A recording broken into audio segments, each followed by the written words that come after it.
বৃক্ষটাকে যোগ থাকতে হবে মূলের সাথে, তবেই সে আলো বাতাসে ফুলে ফলে পল্লবিত হতে পারবে।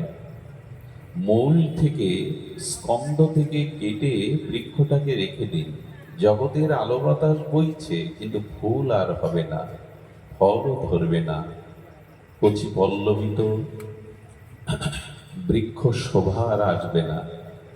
তেমনি ভগবানের সাথে যারা আমরা যুক্ত নই, সেই পরমাত্মার পরবস্থা সচ্চিদানন্দ ভগবানের সাথে যাদের সংযুক্ততা নাই, তাদের জীবনে পরম আনন্দ পরম কল্যাণ আসতেই পারে না।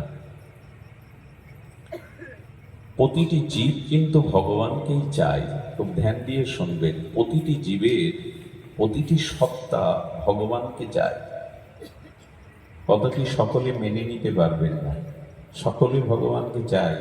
পৃথিবীতে অনেক নাস্তিক আছে, পৃথিবীতে অনেক অবিশ্বাসী মানুষ আছে যারা ঈশ্বর বিশ্বাস করে না। তো তাহলে এই কথার সত্যতা কোথায় যে সমস্ত জীব ভগবানকে চায়? এ কথার ব্যাখ্যা আমাদের আচার্যরা জানিয়েছেন, ধ্যান দিয়ে শুনুন। দেখুন, আপনি এখানে প্রদীপ প্রজ্বলন করলে প্রদীপের শিখাটা উপরের দিকে যায় কিনা? আপনি যে কোনো জায়গায় অগ্নিতত্ত্ব প্রজ্বলিত করুন, অগ্নি জ্বালান, ওর শিখাটা, ওর গতিটা ঊর্ধ্বমুখী হবে কিনা? নিচের দিকে অগ্নির শিখা কি আসবে? কারণ কি? কারণ অগ্নির সৃষ্টি সূর্য থেকে, যেখান থেকে যে বস্তুর সৃষ্টি তার গতি প্রকৃতি সেই দিকে। যেমন দেখবেন পার্থিব বিকার, একটা মাটির ঢেলা বা পাথরকে আপনি উপরে ছুঁড়ে দিলেন, বহু উপরে ছুঁড়ে দিলেও কি উপরে থাকবে? সে কোথায় আসতে চাইবে?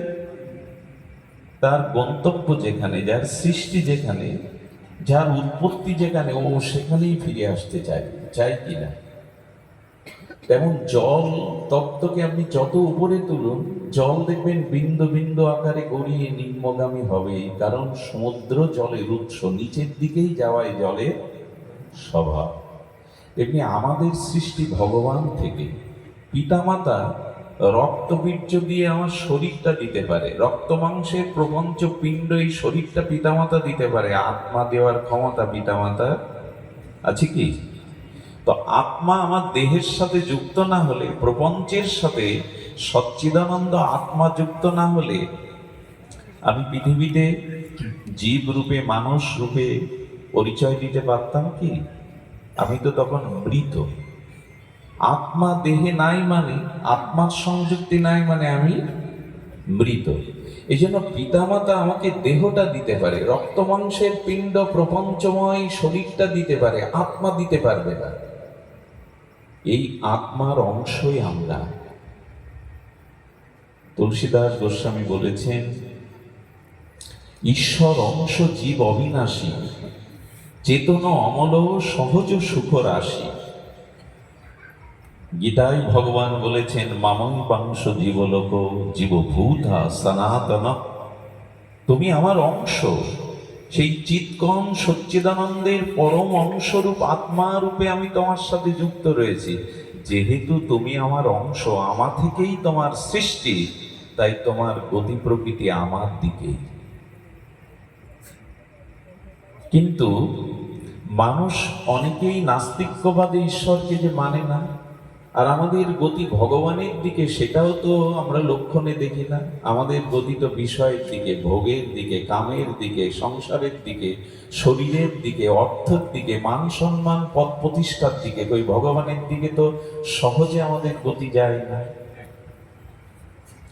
কিন্তু এই কথা আমাদের শাস্ত্রে এসেছে যে না, ভগবানকেই আমরা চাইছি।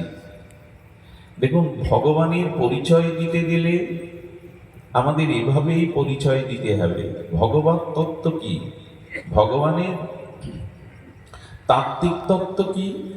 তাত্ত্বিক তত্ত্ব হলো সচ্চিৎ আনন্দময়। ভগবান হলেন সচ্চিৎ আনন্দ।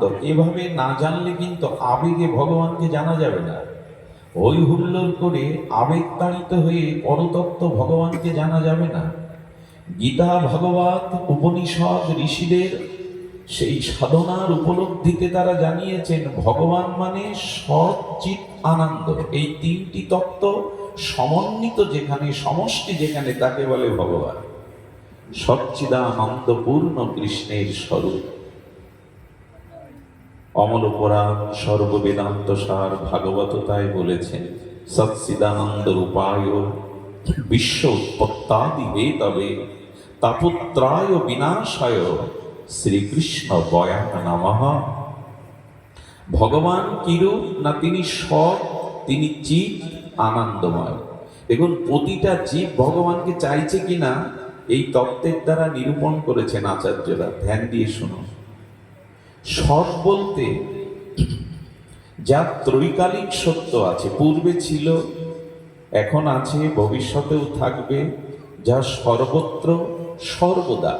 সৎ অবিনাশী, সৎ কখনো বিনাশ হতে চায় না। আচ্ছা বলুন তো, আমরা কখনো আমাদের বিনাশ চাই কি? ঈশ্বর চাওয়ার দরকার নেই আপনার।